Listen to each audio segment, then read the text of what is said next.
Hello, I'm the Casual Collector, and we're briefly going to talk about this display here for the pseudonymous seal Mark Owen, author of No Easy Day and No Hero.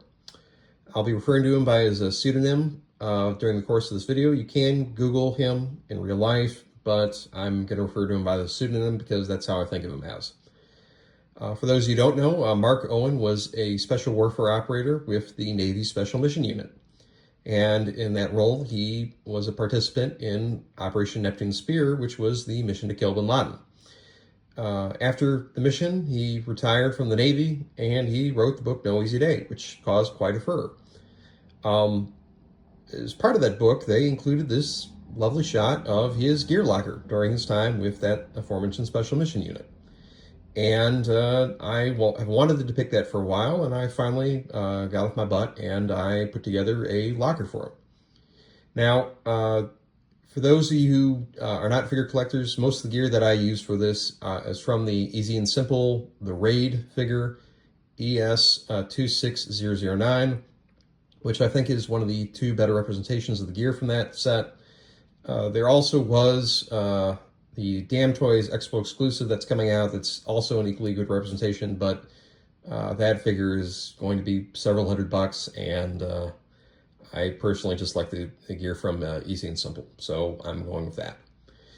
Now, for those of you who are familiar with the photo, there are some differences between the gear locker he has depicted and the one that I went with.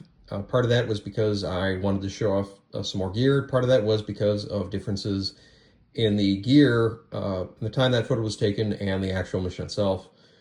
Most notably, the rifle was changed to feature a Remington ROG. Easy and Simple went with this, and I think it was the right choice. SEALs had transitioned to these rail systems at that time and away from the standard H&K rail systems. I just like the look of this better. And it's more accurate for what was actually used. The top shelf here has in the back, a SIG with the red dot and a suppressor, an H&K 45 also with a suppressor. You'll also see, I love the Damn Toys did the extended magazine for the SIG. I've got some little debt supplies, and the M79 is one of the shortened pirate guns. I loved the paintwork that my friend Tamaki Sky did on this. I actually think he did a better job than what stock job that Soldier Story did on theirs, and especially better than what Damn Toys did on theirs. Has a high-cut AOR hydro-dipped helmet with the infamous quad MVGs, strobes and V-lights on the back. And for the plate carrier, we have the LBT 6094 with an assault rifle assault front.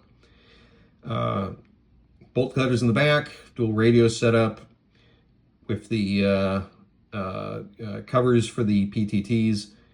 I love E and S actually did multiple versions of this vest. So you actually had a version of this with an MP7 front for fitting the MP7 magazines for the SMG, and they also did an AR version as well. I have the AR version stuffed into one of those bags down there. I felt like it was a wonderful touch that they had those as interchangeable versions in their set, so you could run the rig either way. Does have an MP7 here in the back with the suppressor, light, laser, sight, grip, and a GPS there on the stock, if I can get a good look at that. Really can't. And of course, spare magazines, extra batteries, a pair of gloves. And at the bottom here, we do have a flight helmet bag, duffel bag with some extra clothing, extra vests thrown into there.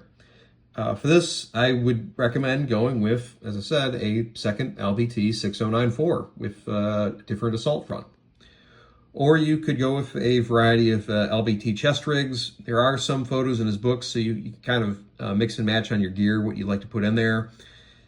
But we also do have a Cry CPC out here with the M4 magazines in the front. This actually was in the photo if you've looked at it.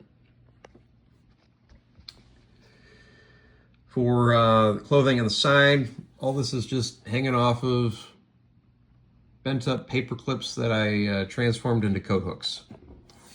But we do have one of the half shell vests and some extra cry uniforms,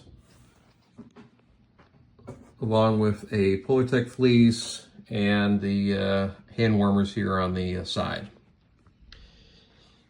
So extra clothing, and if you notice, this is all winter wear. He's wearing the short sleeve serge just because I really like that look. I think it's iconic and lets me hang up more of these winter clothes here on the side.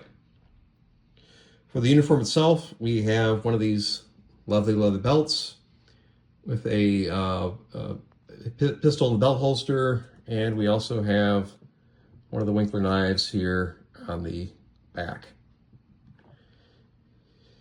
We also have the famous symbol on his hat and the Saladin boots. These are actually Damn Toys. I just like these a lot better than the stock molded E&S boots. These are just really, really nice. This piece has been actually mostly done for a number of years. I really just needed to get off my butt and actually put together the locker itself, which is mostly just balsa wood. You just kind of cut it to shape, and then for putting it together, my advice would be to either use pins, or in my case, I just use paper clips. What I would do is I would drill out a small pilot hole, and I would just kind of hammer it in there. It gives a little bit of stability due to the shelves having a lot of stuff on it. Keeps it together a little bit better than just holding it together with glue. I'm less likely to fall apart. Most of the stuff is pretty easy to find stock. The only difference that you're really going to have is just trying to get it all together in one place, and then just, as I said, cutting out things like these shells and putting it all together. I hope you enjoyed this piece. This is something that I have wanted to do justice for a long time. I think the first one of these that I did was back in college, so, oh gosh, 15 years ago. But almost 15 years ago, I should say. The mission wasn't that old. But I made one of these when Soldier Story first released their Neptune Spear, and I really am amazed at how far the gear has come since Soldier Story's initial piece. Much, much better camouflage, much better representation of the gear, and I just really like what E&S and to an extent Damn Toys has done with this stuff. Hope you enjoyed this, and if you have any comments, please feel free to leave them below. Have a great day.